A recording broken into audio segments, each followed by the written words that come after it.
donc poursuivre nos leçons de révision. Nous avions déjà fait une première phase sur la chimie générale où nous avions abordé les 3 chapitres.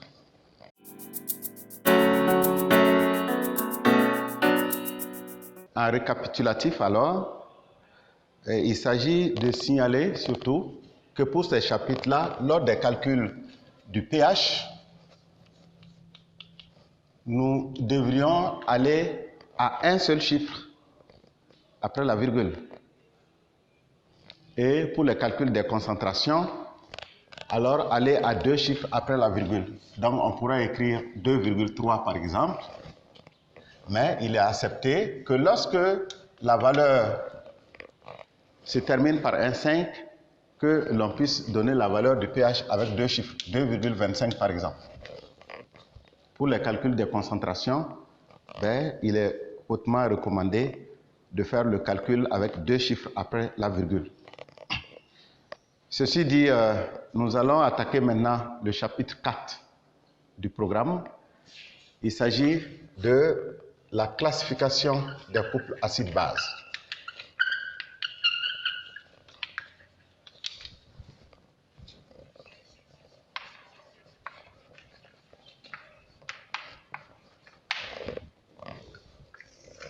Et nous avions vu qu'il y a des acides faibles et des bases faibles. Et en solution, il y a un équilibre, évidemment, entre l'acide faible et sa base conjuguée. Donc, ce qui nous amène à écrire, en respectant la définition de Brønsted, un acide plus de l'eau donne évidemment une base conjuguée plus des ions hydronium. Et comme il y a plusieurs acides faibles et plusieurs bases faibles, on peut les classer entre eux. Et pour les classer, on a besoin d'un critère de classification. Et le critère, c'est la constante d'acidité. La constante d'acidité, Ka. Alors, pour définir cette constante, on a Ka est égal alors à la concentration des ions hydronium multiplié par la concentration de la base conjuguée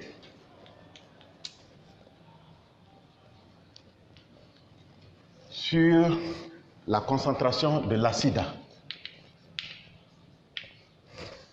Il est surtout à rappeler que la concentration de l'acide, c'est la concentration en équilibre. Donc, on peut mettre soit que c'est de l'acide restant ou équilibre, et la base aussi à l'équilibre. Cette formule est valable lorsque la concentration de la solution, évidemment, C est inférieur à 10 puissance moins 1 mol par litre. Donc, nous allons donner des exemples de calcul. Je prends par exemple l'acide éthanoïque plus de l'eau en équilibre, donc ça va nous donner CH3COO-, réaction acido-basique. L'acide donne le proton à la base, ce qui va nous donner H3O+. Et si on doit calculer la constante d'acidité, on aura Ka est égal à la concentration des ions hydronium multiplié par la concentration de la base conjuguée qui est l'ion éthanoate sur la concentration de l'acide à l'équilibre.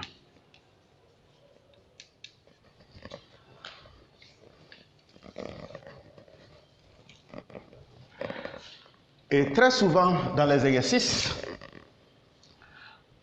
alors on donne la valeur du pH.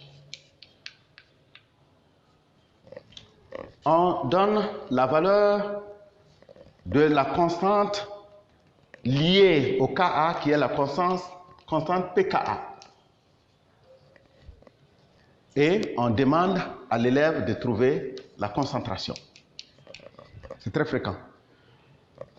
Ben, ça pose problème pour certains. Là, on revient évidemment aux différentes notions vues dans la première catégorie du cours étudié.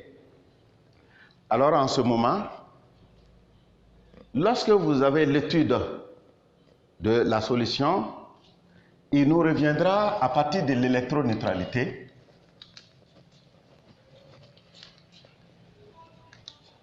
que généralement H3+, sa concentration est sensiblement égale à la concentration de la base conjuguée.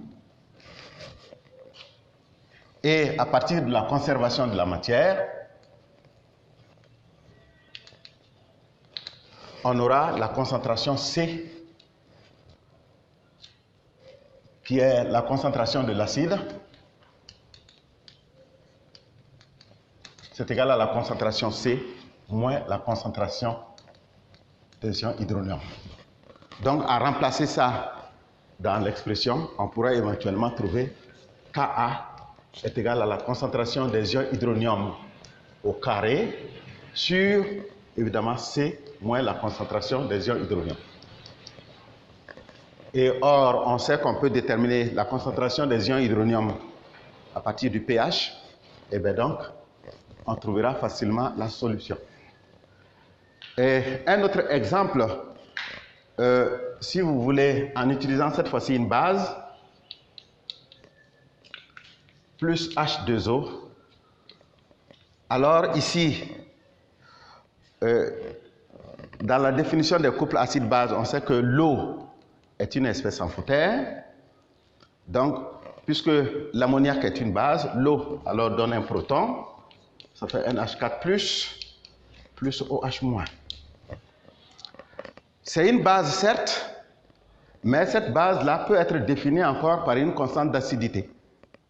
La constante de basicité existe, mais ce n'est pas de notre programme officiel. Donc, éventuellement, on pourrait déterminer Ka ici encore est égal à la concentration des ions hydronium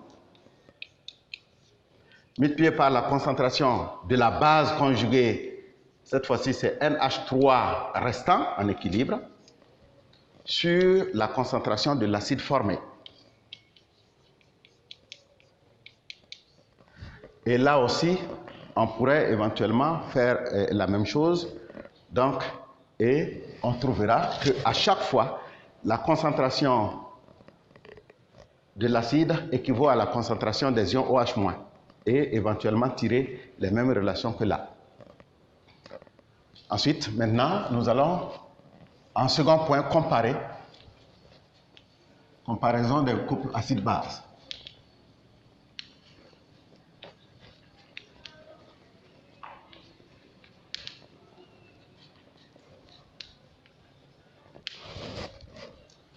Et comme nous avons cette fois-ci le critère qui est déjà défini, si nous avons deux couples A1, B1, A2, B2, alors on pourrait éventuellement demander à l'élève de trouver entre ces deux couples quel est l'acide le plus fort ou la base la plus forte. Et pour la classification, le critère utilisé, c'est bien la constante d'acidité ou le pKa. Et donc ici, on dira alors que A1, qui est l'acide du couple 1, est plus fort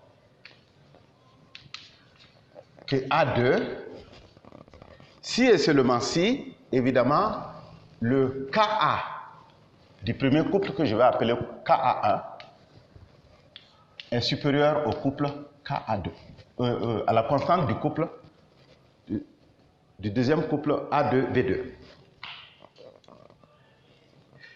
Et la constante d'acidité appartient au couple, ce qui est à préciser, ou encore, éventuellement, pour ceux qui ont la constante pKa, ils pourront dire alors que ça fera pKa1 est inférieur à pKa2, puisque le Ka et le pKa évoluent en sens inverse. Mais maintenant, s'il s'agissait de comparer les bases, on allait avoir A3, B3, A4, B4. Si on demande de comparer les bases entre elles, pour les deux couples, on pourrait éventuellement dire que la base B3 est plus forte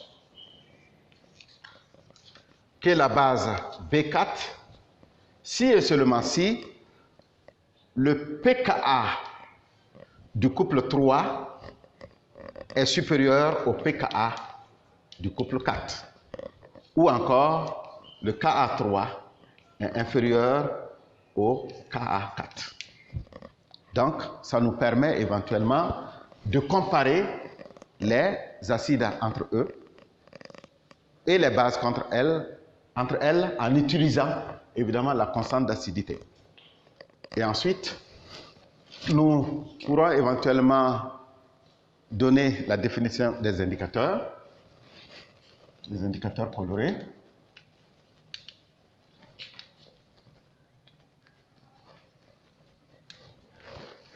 Et un indicateur coloré, évidemment, est une substance qui est constituée d'un couple acide-base et la coloration de la forme basique et la coloration de la forme acide, évidemment, sont différentes. Et dans l'écriture, alors, on a l'indicateur coloré dans l'eau, donne alors sa base conjuguée, plus H3+. Et si on tire la relation du pH, alors ça va nous donner le pKi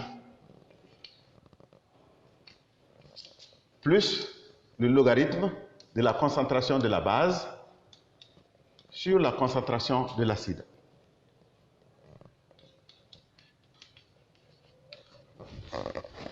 Et l'indicateur coloré, évidemment, ça a pour rôle de déterminer la nature d'une solution donnée, ou bien de donner la valeur approximative du pH. Si on a un indicateur coloré dont le pKi est connu, la solution dans laquelle on va ajouter quelques gouttes de l'indicateur coloré, cette solution prendra la coloration de la forme basique si la concentration de la base se trouvant dans l'indicateur coloré, si cette concentration-là domine la concentration de l'acide. Et très généralement, pour que la coloration soit perceptible, alors il faut que la concentration de la base soit au moins 10 fois plus grande. Donc, on aura alors pH. Si le pH est supérieur à pKi plus 1, alors on aura la coloration de la forme basique. Mais par contre, si l'acide est dominant, alors on aura le pH est inférieur au pKi plus moins 1, pardon. Alors on verra la coloration de la forme acide de l'indicateur coloré. Voici brièvement résumé le contenu de ce chapitre-là, tout en précisant qu'à chaque fois, nous ne faisons pas ressortir le cours intégralement, mais certains points saillants évidemment du cours. Voilà, ceci dit, on va attaquer le chapitre 5, évidemment, qui est le chapitre des réactions de neutralisation que nous appelons communément des réactions de dosage. Voilà, nous allons aborder maintenant le dernier chapitre de la chimie générale, c'est le chapitre des réactions acido-basiques. Réaction acido-basique, Il s'agit notamment des dosages.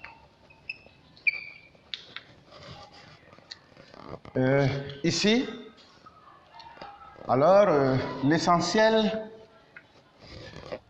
c'est de chercher la concentration d'une solution donnée.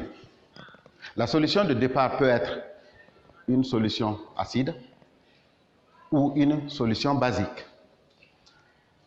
Ben, s'il s'agit d'une solution d'acide dont on veut déterminer la concentration et l'acide est fort, donc on utilise une base forte.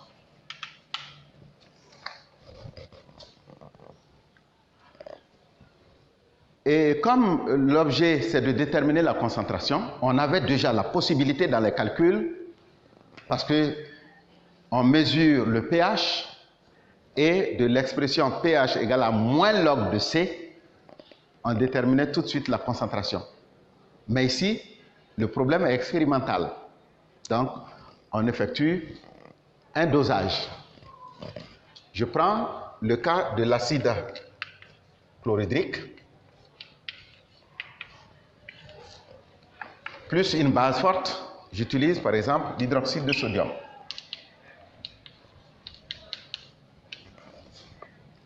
La réaction est une réaction totale. Les espèces Cl- et Na+ sont des espèces spectatrices. Alors, on aura en formation H2O plus Na plus Cl-. Puisque Cl- et Na+ sont des ions spectateurs, on peut s'en passer, en équilibrant. Donc, on aura H3O plus OH- donne tout simplement H2O. Cette réaction est une réaction mol à mol. Une mol d'ion hydronium est neutralisée par une mol d'ion hydroxyde pour donner de l'eau. L'eau, donc le milieu va être un milieu neutre.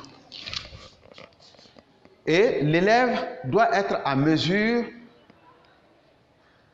de connaître l'évolution du pH au fur et à mesure qu'il ajoute l'hydroxyde de sodium dans l'acide chlorhydrique.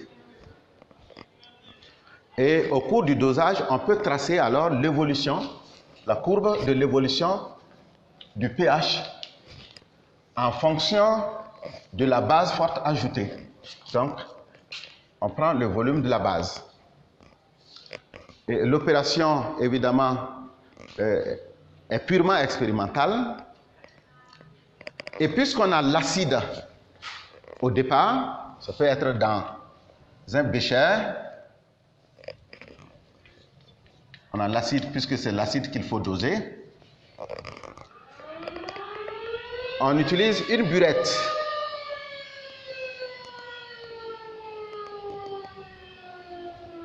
Une burette.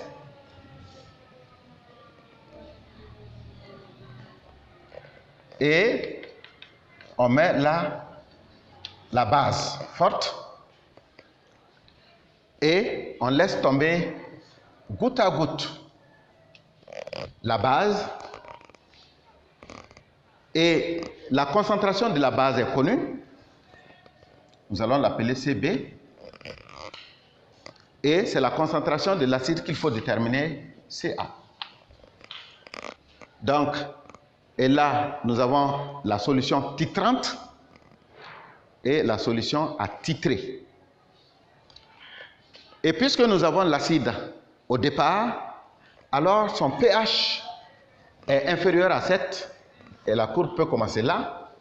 Et une des caractéristiques de cette courbe, c'est qu'au début du dosage, nous avons une allure pratiquement rectiligne. Et ensuite, on a un saut de pH. Et voilà. Et le point caractéristique du dosage là, c'est le point E qu'on appelle le point d'équivalence. Et ce point-là, pour un acide fort et une base forte, ce point-là équivaut à 7. Le pH à l'équivalence est égal à 7. Et là, le volume versé à l'équivalence. Et pour effectuer le dosage, on a besoin d'avoir un indicateur coloré.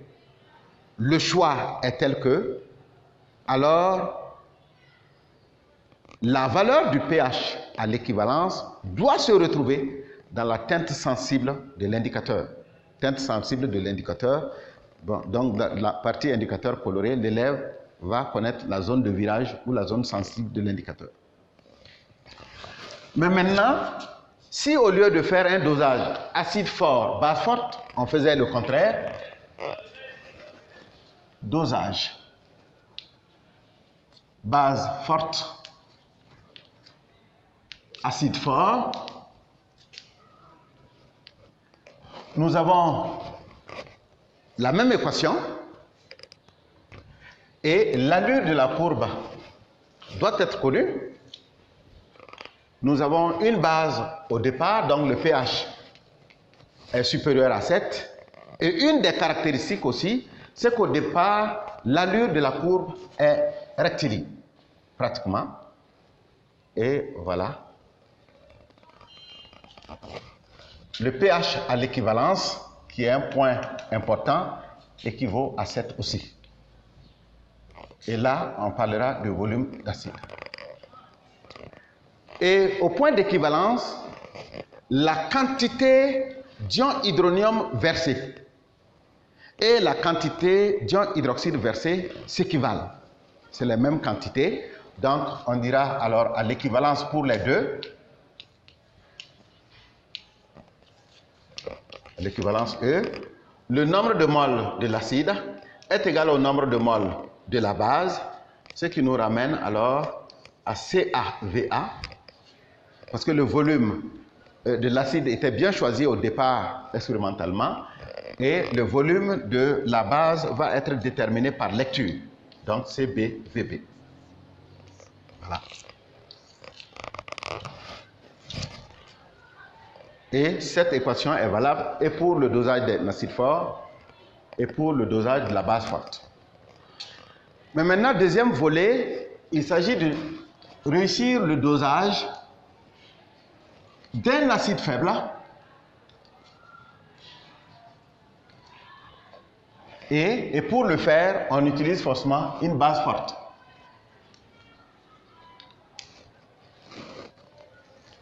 Et on va donner un exemple d'équation.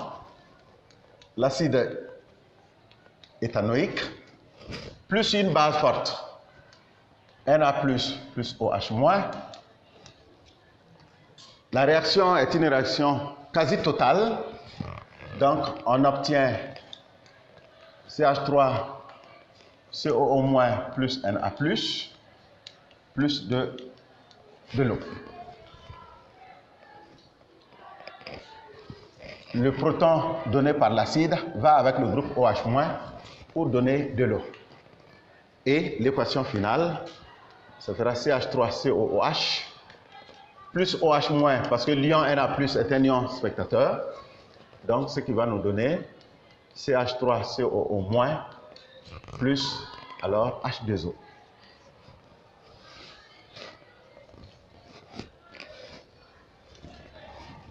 Et l'élève doit être à mesure de donner l'allure de la courbe.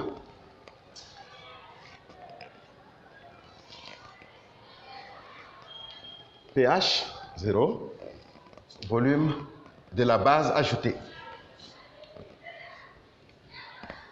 Et cette fois-ci, alors l'allure comprend deux points importants. Et il y a le point d'équivalence et le point de demi-équivalence. De sorte qu'au début, la courbe, il y a une concavité tournée vers le bas. Tournée vers le bas. Ça doit être remarquable. Voilà. La concavité est tournée vers le bas. Et il y a deux points d'inflexion qu'on peut retrouver. Le premier point E, c'est le point d'équivalence. Le volume B à l'équivalence. Et le pH. E. Et là, le pH E est pratiquement guidé par l'apport de la base forte. Donc, ce pH-là, E, va être supérieur à 7. Parce qu'il est imposé par la base forte. Le volume déterminé, c'est le volume versé à l'équivalence. Alors, on peut prendre la valeur de ce volume-là, divisé par 2. Donc, on a ce qu'on appelle le volume à la demi-équivalence. Nous faisons la projection de ce volume et on détermine alors le pH à la demi-équivalence. Et ce pH-là équivaut au pKa du couple d'acide faible et de la base conjuguée. Donc, c'est le second point important. La concavité tournée vers le bas et on a 2 points d'inflexion. Et le pH là, ici, est supérieur à 7. Et ensuite, le dernier point, cette fois-ci, dosage